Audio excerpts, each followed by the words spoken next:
Quina oloreta a cafè més bona. Després d'una llarga nit en vela, L'habitació té un aspecte completament desordenat i ple de papers. tens raó, Fox.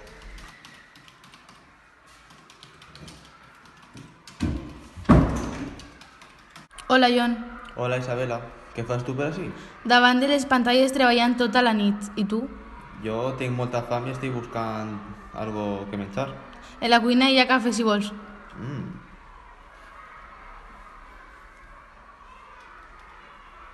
Ja he llegit la meva part de la documentació.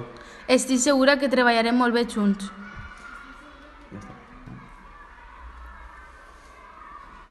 John, crec que la teva teoria de l'amor no és la mateixa que la meua.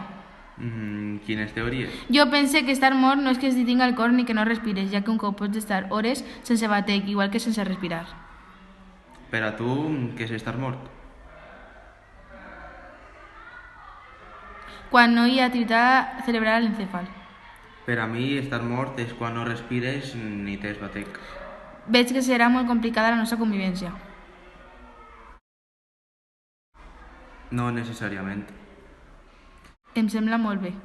Doncs posar-nos a la marxa. Tu, que estàs més especialitzada, tindràs els camins... Isabela, una pregunta. Què és el que busquem? Un home que ha vist al seu davant tornar a la vida una persona que era morta. I creus que l'anem a encontrar? Per ell ve que sí. Com el vas a convèncer per a que vinguen? Quan algú diu que ha ressuscitat li agrada fer-lo públic, doncs farem que vinga a nosaltres. Demà me'n vaig. I quan tornaràs? D'ací a 2 dies, fa molt de temps que no la veig. Quants anys té la teua xiqueta? Acaba de complir 5 anys. Ah, és molt petita encara. Tens alguna fotografia seua? No. Deus de ser l'única mare que no porta al damunt una fotografia de la seva filla. No t'importen les meues raons. Tu i jo a soles som companys de treball. La meva vida personal quedarà fora. Ja.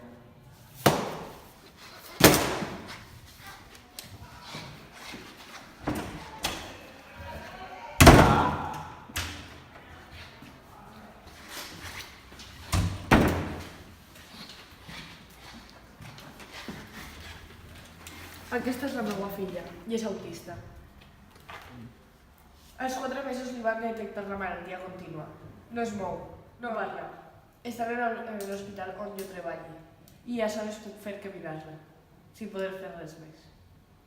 Vaja, em sap greu. No ho sabia. Corta. No puc acercar-me a ella, perquè si no es revela i comença a cridar. Els metges m'han dit que al pas del temps Isabela. no podia saber-ho.